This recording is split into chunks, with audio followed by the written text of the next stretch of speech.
Hi, Grace Church. Michael Campbell here, coming to you from Jurassic Park, I guess. I just wanted to share 3 quick things in 3 minutes regarding this Sunday's lesson and how they can apply to not only our lives, but the lives of our whole family in general. So this story's lesson is about Jesus rejected at Nazareth. Now, this seems like a story that you could just skim over, but it was really important exactly because what Jesus was saying. So as you know, Nazareth wasn't where Jesus was born, but it was where he grew up. He was obviously born in Bethlehem, as we know.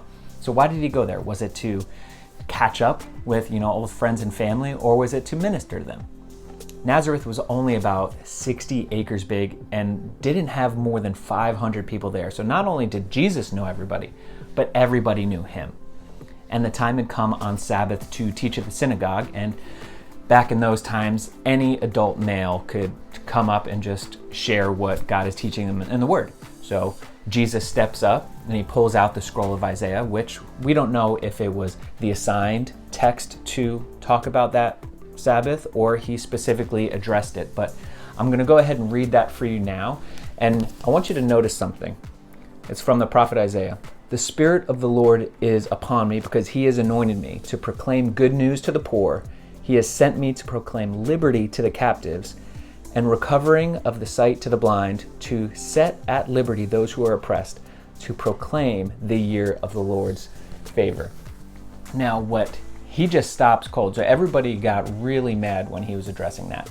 But the next verse literally says, to proclaim the acceptable year of the Lord and the day of vengeance of our God. So Jesus was saying that not only did he fulfill this in being the salvation, but he was also there for judgment of the people. And everybody knew that he was saying that he was God who came to save and to judge. This was a huge deal. They got so angry that Jesus would say that he is God coming to judge the world. But Jesus said, hey, it's fulfilled now. And they got so angry they wanted to kill him. And Jesus got out of their midst because it wasn't his time to die. So it's a really important story about how Jesus took Scripture and said, this is me. All of Scripture is for me.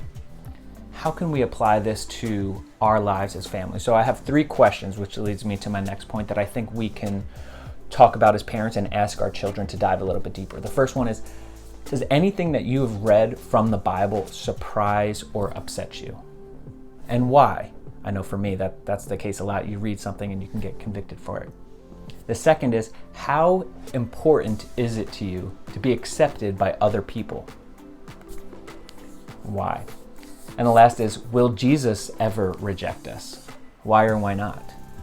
So this story is really important, and I hope you can take the lesson that Jesus went there for a reason, to talk about Scripture fulfilling, and everyone hated him because they knew that he was the son of Mary and Joseph.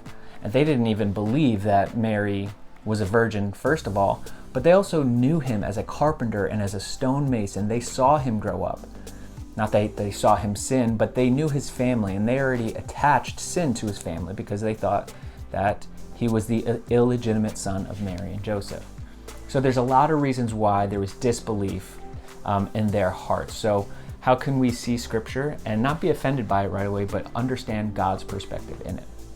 So I hope you guys are doing well. If you have any questions on this story, I would love to touch base with you. I'm praying for you always. I miss you, and I can't wait to see you again. Take care.